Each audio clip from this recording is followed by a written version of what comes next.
Everyone who's staying and enjoying these great panels here.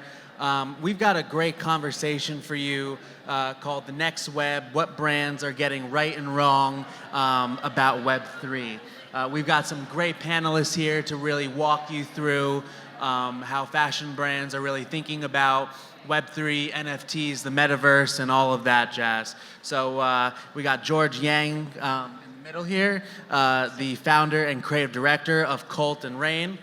I've got Paula Kilgarriff, who is the director of connoisseur services at Web3 New York City Gallery, and Brian Wallace, who is the chief marketing officer of Vatom.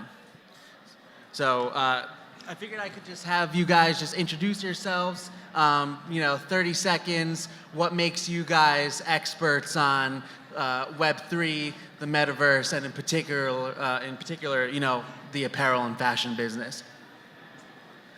Okay, hi guys, I'm Paula. Thanks for joining us today. So actually, I'm a retail innovation lecturer at TU Dublin. So I've been lecturing e-commerce for the last 20 years. So being in Web3 is, like we spoke about, it's the natural progression of the internet. So I've been working with brands over the last 20 years, so it's natural that we are looking at different types of Web3 protocols and what their use cases are moving forward in the next Web3. My name is George Yang. I'm the founder and CEO of Cult and Rain. So we're a luxury digital fashion brand. I've been a creative director in fashion for over 20 years across New York, Milan, and Paris. And we're trying to push the envelope of digital fashion forward. I'm very happy to be here. Thank you, Arthur and NOLCHA Shows, for inviting us. Yeah, thanks. Likewise, Arthur. Thank you. Brian Wallace, CMO of Vatom. I've been in consumer and enterprise tech my whole life. This is the third generation of the web I've experienced. I'm that old. And quite frankly, I got involved with Vatom because I don't find it interesting what fashion is doing with Web3 at all, in most brands. And I think a lot of the reason why a lot of people here are probably here is going, okay, that was it. We're going to create an NFT, and we're going to share that with our customers, and that's going to revolutionize the internet. That's not interesting to me. I think what's happening today with Web3 and what serious companies are doing with Web3, what we'd like to talk about a little bit today, I think this is what's interesting. I don't think it's about selling pictures of monkeys with hats on for millions of dollars. I don't think it's about Decentraland and video games. I think there's a lot of more interesting things that some really big companies are doing. I'm looking forward to sharing some of that with you. That make sense? Absolutely. So I think to kind of level set the conversation, I've heard a lot of different definitions of Web3, like what it comprises of. Would love to kind of go down the line and just hear, if you're talking to a brand that is thinking about Web3, how are you going to break that down to them? What is your, elevator definition to them? Cool. Well, again, it depends who you're talking to. So in Web3, we've got three protocols: NFTs, DAOs, and Metaverses. So each protocol has its own functionality and utility. I would say Web3 is about, from a retail and fashion perspective, and we talked about earlier panels, it's about stakeholdership. So let's take an example. In Web2, we've got the Zara supply chain, and we're all Zara customers. Think about it. If I said to Zara, I didn't ask you to create that shitty product. I'm not your customer, and it's not going to end up in a landfill. What if I told you that in Web3, Zara would use a DAO where we have consensus mechanisms as customers and stakeholders in Web3 to vote whether Zara can actually produce that product or service in real time or not. So Web3 is disruptive. We talked about community and stakeholdership. The customers in Web3 are stakeholders. We own the assets. We decide which assets are made, how they're sold, and how they're made. George, love to have you jump in. So the question is, what is Web3 to me, right? Yeah. Opportunity. That's how I see Web3. Like that. And why do I say that? Because so many people on previous panels have already mentioned that, we're at the dial-up stage, This doesn't happen that often, right? You're talking once in every 20 years. I was part of the .com bust 20 years ago, and I remember it was the same, it was like any company out there that had a .com behind it could raise $1 gazillion. You guys remember that? Those of you that kind of hung around back then. And then the market busted, right? And it cleaned things up, and only the strong survived, and then the dot-com era started. So now we're in the Web3 stage, and for me, it's opportunity. I mean, the fact that a digital asset can have value associated to it, tied to a non-fungible token, is game-changing. I mean, that's, as of last year, when that happened, and when the boom started, that changed the game and the landscape of fashion. So that's why I decided to start a phygital fashion brand, right? To start with digital assets that are tied to luxury physicals. And we want to produce them at the highest level, producing our sneakers, producing our jackets from the same factories in Italy that produce for Hermes, produce for Gucci, produce for Balenciaga. We want to bring that type of quality and that type of level into the Web3 community. So opportunity for sure. So opportunity is definitely, a big, kind of definition. Brian, we'd love to have you kind of speak about, how do you define Web3? Yeah, so my company, we're more on the technology side, and I've always found it confusing when people use Web3 and Metaverse interchangeably. They're confusing two things. Web3 is simply the technology layer that's going to build a whole bunch of new experiences. Metaverse is one of those experiences. It's not the only experience, it's just one of them. Now, we're leaning heavy into Metaverse right now because it's titillating, it's exciting, you can actually see it and play with it. And everyone goes, ta-da, that's Web3. It's literally probably the least interesting part of Web3. Web3 also enables NFTs and smart NFTs. Well, what is a smart NFT or an NFT? It's, you can now own a digital object. That's revolutionary. When you can own a digital object, it's now attached to your identity. When it's attached to your identity, I can now authenticate myself without Google doing it for me, or Apple, or Facebook. So all of a sudden, Facebook, Apple, Google, we don't have a reason for them anymore, because their primary reason is to tell brands that you are you online. Primary reason. That's why they exist. That goes away now with Web3. This is why a company like Facebook changed their name to Meta. They know this is an existential threat to them. For brands, though, this is a massive opportunity. Anyone who's been on the brand side for a long time, 10 years ago, we lost contact with our customers. We used to have a website. Our customers would come to the website. They'd tell us what they liked. They'd tell us what they didn't like.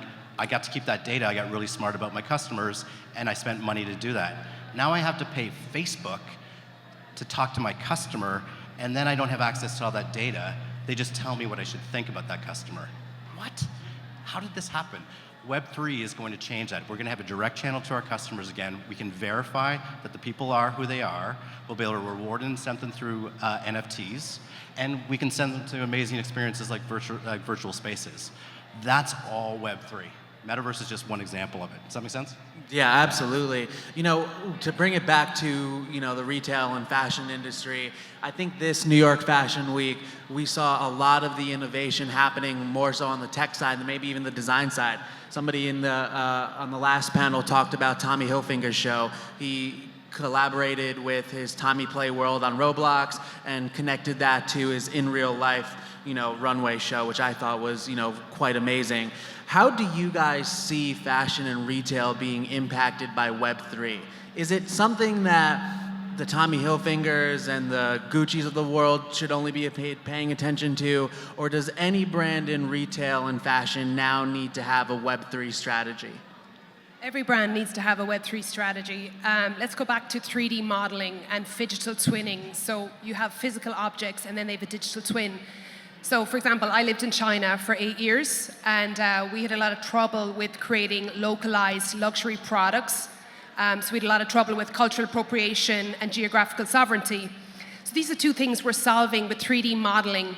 Basically, we create a digital twin of the object before it's made, send it through the internet as a 3D object with machine learning, have the local population train the 3D object. So there's a big difference between Chinese red and American red.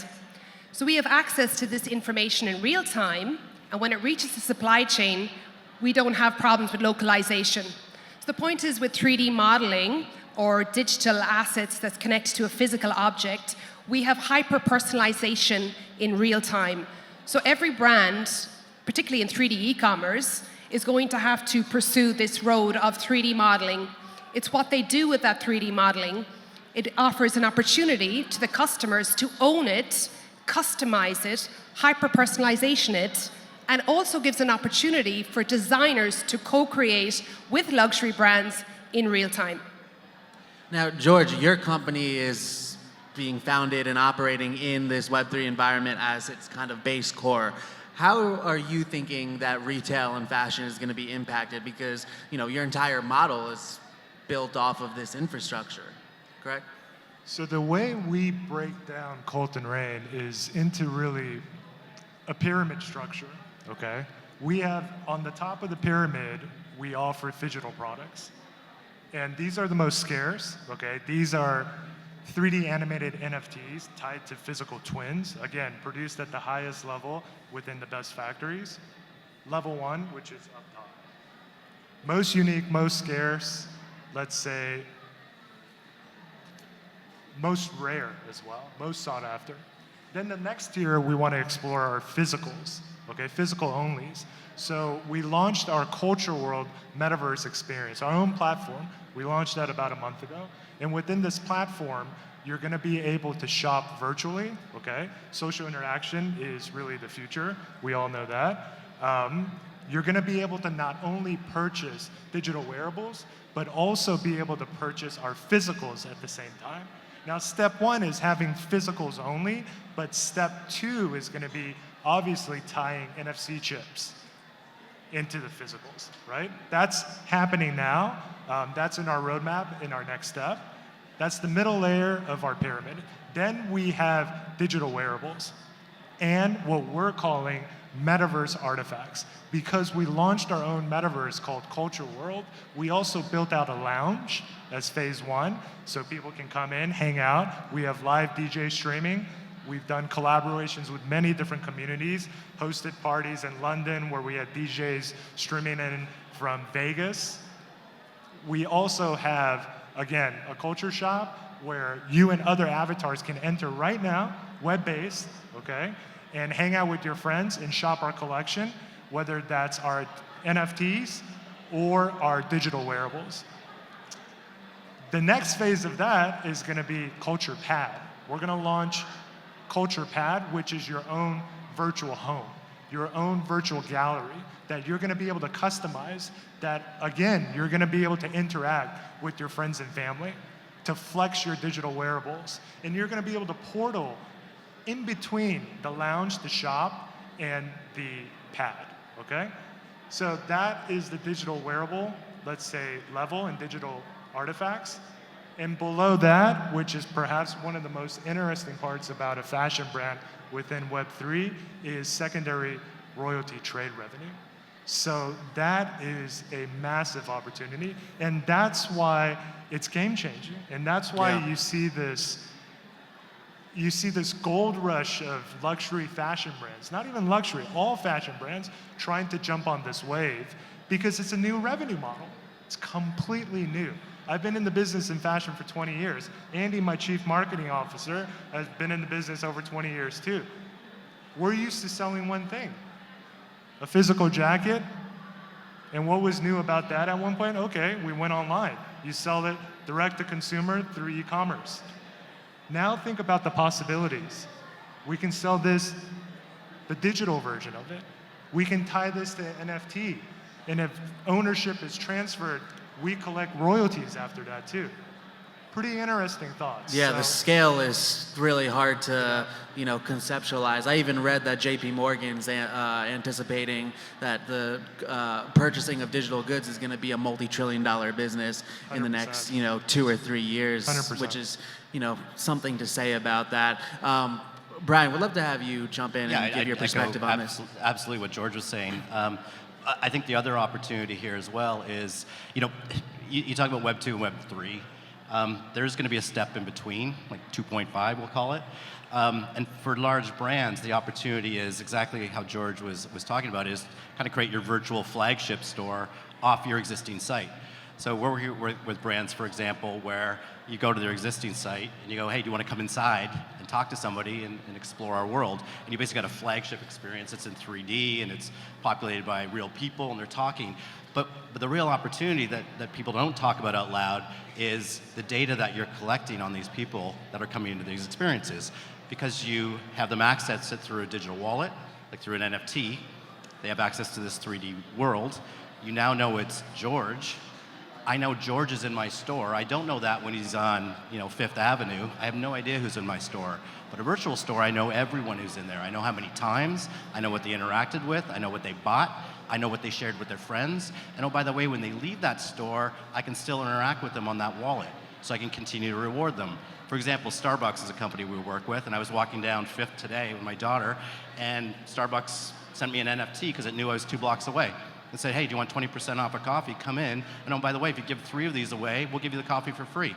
Like, fuck yeah, that's awesome. That's exactly what I want from a brand. Stop advertising, give me stuff, and I'm happy to share that data with me because they're giving me stuff. That's the future of advertising. I think what's great with fashion is content drives attention. Fashion, other than entertainment, you're the greatest purveyors of content in the world. It's new shoes, it's new clothes, it's this season, etc. It grabs eyeballs. Now you have to ask yourself, with Web3, what am I going to do with all those eyeballs? And I think this greater connectivity, I think, is the big opportunity for the category. One of the things that, and I do write for Adweek, which is something I forgot to mention in the beginning, but that I've been even having to write about a little bit is this concept of direct-to-avatar marketing. People are seeing themselves through the digital lens much differently than they may be seeing themselves through the in real life lens. So I was wondering if you guys could maybe speak a little bit about this concept of direct to avatar marketing and how brands may need to actually have one marketing strategy to talk to the exact same person in real life, maybe versus in a metaverse space, let's say like a Roblox. Well, for a start, the try-on technology is getting quite sophisticated. I think there's going to be a blur of both. I think try-on technology and direct-to-avatar. And I'm working with a brand called Digital Twin. So we create 3D wearables for influencers. So Web2 Instagram influencers. We take their avatar, we create 3D wearables, we sell them on Instagram, and then we create the physical version. So direct to avatar is definitely a business model that influencers in Web2 are considering when they're developing their own phygital fashion brand. Oh, absolutely. I mean, even like Roblox is coming out with new data that their users are actually really passionate about the way that they view themselves in that platform. And I wouldn't be too surprised to see Decentraland and other platforms having very similar kind of user attributes. Absolutely. And just to go on from a circularity perspective, this idea of photographing yourself in different outfits. I mean, personally, I find retail really boring, and I'm bored of fashion. So I was really happy when 3D wearables came in, so I can just rock up on my Instagram with an AR overlay of an outfit, and you can barely tell as the technology is becoming more sophisticated. So I would say that 3D wearables and AR is going to be a big thing. And you have the choice. You can have the phygital item, which is digital and physical, or just the digital item. But digital identity, differentiation, showing your individuality, I think the metaverse and gaming is going to provide this opportunity where we can show our fashion style. Yeah, absolutely. Yeah. And George, I mean, you're probably doing this every day in terms of... I mean, look, I'm going to take a different approach. I'm going to share another story. We talk about Roblox, right? And I took a look at the Tommy Land. It's phenomenal. They did a fantastic job. About a year ago, before I started Colton Rain, my goddaughter, she's 9 years old. And she lives in Houston, Texas. Her mother's my best friend. I spent the day with her in Houston. And she was on her iPad, of course. And she was on Roblox. And I ended up spending 5 hours with her on Roblox with all of her friends who were all flexing their digital wearables, plus makeup, okay? And they were just going around. They didn't see a difference between physical and digital. They saw a phygital item. For them, it was like even cooler Forget about the lunch table. Oh, I'm cool at the lunch table, you know, because I'm the quarterback of the school, or I'm the cheerleader, or I have the coolest clothes, or I'm the tallest, or I'm the, you know, I'm the most built. They saw a completely different thing. They just saw, I have cooler clothes, I have a cooler outfit, I have cooler sunglasses, you know, and I'm building more things than you, and I'm the coolest, basically. So after that, this was before I started Colton Rain, so it was about 1.5 years ago. I went to her mother, who Sarah was my best friend growing up, and I said, Sarah, how much do you spend a month? Because she kept telling me, Uncle George, can you give me Robux? Can you give me Robux? I'm like, all right, how much Robux do you want? She's like, oh, I want 500 Robux, this 1,000 Robux. I was like, all right, you know? And then I'm like, wow, it kind of adds up. And I said, how much do you spend a month? You know what the answer was? She was like, yeah, I probably spend about $50 a month. It's amazing. And that's when I knew the future of fashion is going to change.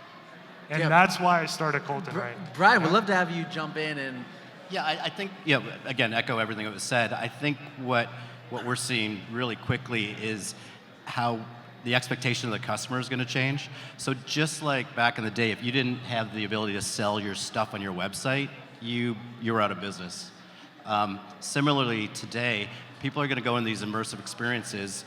They're going to identify themselves, and they're going to expect you to be there. Like digitally, but like a real person interacting with you. So that's thing one. Thing two is they're going to want increasingly personalized experiences because you know who I am. Don't give me a generic experience. Give me Brian's experience. So how we talk about this is personalization at scale. This is what every brand has ever wanted, is if you can scale a personalized experience for each individual to tens of millions of people, that's what Web3 can enable. The first companies to realize this and execute it at scale are going to win because they're going to create dramatically tighter customer loyalty and retention as a result. They're also going to steal your customers from you because their experience is way better. Because my Starbucks, for example, is a Brian Starbucks experience, not the generic experience I get today. Fashion has this kind of loyalty touch to it already. You can kind of go exponential with this new Web3 experience. Does that make sense? Yeah, absolutely. And I think to kind of go back to you to, you know, maybe kick it off with you and move backwards this way, I kind of see Web3 as this era of giving back to the consumer instead of, you know, just extracting from them. Like you mentioned with the Starbucks example, the 20% off, all these different kind of reward systems. Can you talk a little bit about the importance of potentially trying to connect the in-store physical retail or the fashion product with the actual digital side? Is it imperative that brands have that connection point, or are we at the stage where you don't really need to have it connect directly into an in-store experience or something that I can physically touch? Right, you know, you absolutely need it. The challenge today, anyone who's ever dropped an NFT is, you know, the audience you're going after isn't well versed in Web3. So, okay, I've got an NFT. What the fuck do I do with this thing? Well, you get a wallet. Well, go to MetaMask. Sign up for a MetaMask wallet. Who's done that? It's a nightmare. It's a nightmare. So most people aren't going to do that. Then I've done it. It's in my wallet. Now I want to show my friends. Well, now you got to go to OpenSea. What the fuck is OpenSea? Like, you know, so what's going to change this is when we have integrated solutions like Vatom, what we've done. There's going to be other companies that do this, that abstract that technology layer and allow you to take your physical goods and your digital goods back and forth. So interoperability is going to be key, ease of use is going to be key, consumer friendly is going to be key. The day that people stop talking about Web3 is going to be a good day. They're just going to talk about experiences. Because it'll be like the smartphone, right? Like it'll just be there, we all know how to use it. Exactly. That sort of thing. It's like, I've got stuff, I don't care whether it's digital or physical, I should be able to transact through a wallet back and forth. So for example, there's, I'll pick on Starbucks again. Starbucks, if I visit with you in a digital world, I can share a coffee with you. Now you can take that coffee in your wallet physically and redeem it. and then share that with somebody on the street. So that's both physical and digital seamlessly. Is the pain point that you're talking about the wallet experience? Just so I feel like, everybody who may be thinking about dropping an NFT, like where is that pain point that they need to try and ease from the brand to the consumer? Yeah, I guarantee you that next year at this time, you won't be seeing videos of metaverses, you'll be talking about universal wallets. That's the battleground. Why? The wallet, and it's not a digital wallet, it's not like Apple's wallet, this is a blockchain wallet, and everyone's gonna have one, whether they know it or not. They're gonna have a blockchain wallet, and they're gonna use that to authenticate who you are. So every time you go into a iHeart concert, they're gonna ask you to authenticate yourself through a wallet.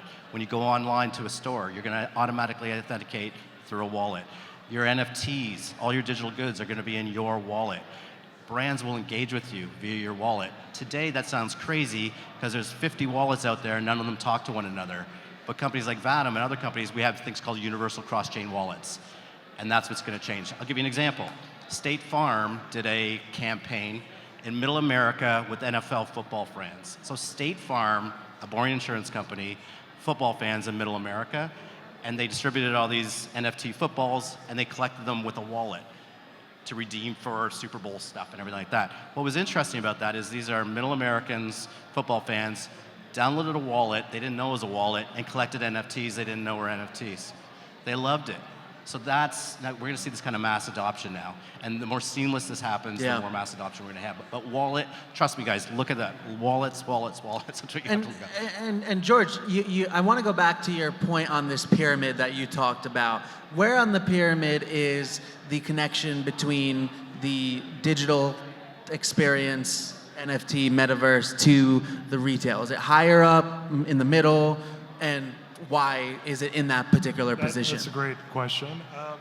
So I see the future of fashion retail completely upside down than what it is today. You're going to be able to go into a store of Gucci, Balenciaga, Colton Rain in the future, and you're going to be able to use your credit card, and you're going to be able to buy the physical on the left side, and on the right side of the store, you're going to be able to buy the digital wearables. And you're going to be able to select their avatars, unique avatars, like Colton Rain is going to start designing avatars, and you're going to be able to dress these digital wearables on your customizable, let's say, avatar. Now, the same retail store is going to be virtual as well within the metaverse. So you're going to be able to transport back and forth. Does that make sense? That makes a ton of sense because Bloomingdale's just came out with their metaverse experience during this fashion week, and I walked in it and I'm like, oh my God, it looks exactly like the Bloomingdale's as if I were to have physically walked in it, and I could, you could buy a ton of stuff, both for men, women, and whoever. You're gonna be able to portal back and forth in the future, It's just setting up your digital storefront to be able to accommodate this type of experience, right? Yeah. So for us, it's all about building a strong platform.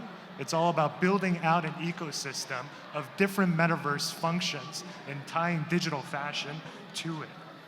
Now, Paula, you really focus on the digital twinning side of things. Do you see every retail store in America needing to have a potential experience where I can either buy the physical thing or I can, scan some QR code and, buy the virtual thing of that to maybe enhance whatever avatar experience it is I have on whatever platform I'm on? Yeah, well, we're in the era of 3D e-commerce. So yes, a metaverse is a platform where you can rock up with an avatar and buy 3D wearables. That's the first thing. The second thing is when I design IRL activations using Omniverse strategies, we look at the customer journey, and whether that journey is in an app, a metaverse platform, in-store, we don't care. It's the same experience, right? At the end of the day, I definitely think all retailers will have to have some sort of 3D e-commerce website. Whether it's a website or a metaverse platform, it don't matter. In the future, the luxury customer wants to be a stakeholder. We want to decide on what products and services are made. We want to decide which creatives they're going to work with. We want to own those digital assets. For example, my dad was complaining last week that I spent too much money on NFT 3D wearables. And I was like, honey, let's talk about DeFi. I said, I buy these 3D digital wearables because I'm going to use them as collateral to get a loan to buy my second house. So 3D wearable NFTs are assets because NFTs are buyable, sellable, tradable assets that live on a blockchain that can be used as collateral. If I can go back and just try and drill down on this one point that you just said. Sure. You were talking about, brands giving ownership to their audiences and having their audiences potentially decide what collaborations, etc. Do you think right now, are there any brands out there that is, if you're giving recommendations to a brand to, get their foot into Web3 and really start to build their process, particularly for the apparel and fashion brands that are out there that haven't gotten a chance to do it, what are your recommendations to them? What are maybe the first, 2 or 3 things that you would say, hey, you need to start here, here, and here, and then this is the path to get you, Web3 fluent? Number one, you need to create 3D digital models. So we take a 2D e-commerce website and we make it 3D. So all the objects that you see in e-commerce right now have to have a 3D version, right? So have good 3D designers. 3D design is the first thing. Okay. The second thing is hire somebody from a community, like a disadvantaged community or a sustainability initiative to co-create a product. That's how you grow your Web3 strategy. You start off with 3D modeling, and then you call in the local community to help you co-create these new assets and share these assets and share the journey with your customers who are now stakeholders in Web3. Amazing. And George, we'd love to have you give your 2 to 3 tips. Anybody trying to get into the Web3 game, number one, most important thing is community first. You're nothing without your community. And believe me, as an owner of a NFT Web3 digital luxury brand, building the community is the hardest. So I would say focus on that. Focus your strategy first on building a community from ground up. So be community centric. 100%. Gotcha. Yeah. Amazing. And Yeah, Brian. Again, I would echo everything was saying. The only thing I'd add is, I've seen a lot of brands out there that seem to be checking the Web3 box. Hey, we built a Wendy's in Decentraland. Like, who the hell cares? That doesn't do anything, right? It might attract some eyeballs, but it doesn't drive a business result. I would think about Web3 the same way you think about Web2. What's your business objective? What is your objective for your brand? And start there. So identify what you want to do, and then don't think about Web3 giving stuff away one time. Think about it as creating this value channel that's ongoing with your customer, and be ready for that because they're going to expect that channel to be refreshed all the time. Yeah, so have purpose in your Web3 strategy, Right. and really focus on Utilities, that two-way right. communication. Right. No one builds consistently. no one builds a website for a week and then shuts it down. And yet you see these built for a week and shut down all the time. It makes no sense, Yeah. right? So you got to think that this is an ongoing 24/7 engagement channel and prepare for that. The people Yeah. who understand that are going to win, I think. Amazing. Well, I think you guys got some really great strategies to start your Web3 journey here for all the apparel and fashion executives and professionals here. So but just to kind of end it off, where can they follow you? Where can everybody connect with you? I'm on LinkedIn, Paula Marie Kilgarriff, so add me on LinkedIn and DM if anyone's doing a master's or a PhD in Web3, let me know. I'm looking for supervisors and publications. Take a look at our website, coltonrain.com. Enter our Metaverse experience. Check it out. And we're always around. Feel free, hit us up, DM, LinkedIn, and we'll get back to you. Thank you. Yeah, Brian. Yeah, likewise, Vatom.com. Check it out. Amazing. Thanks so much, guys. Appreciate you all coming out. Thank you. Thank you.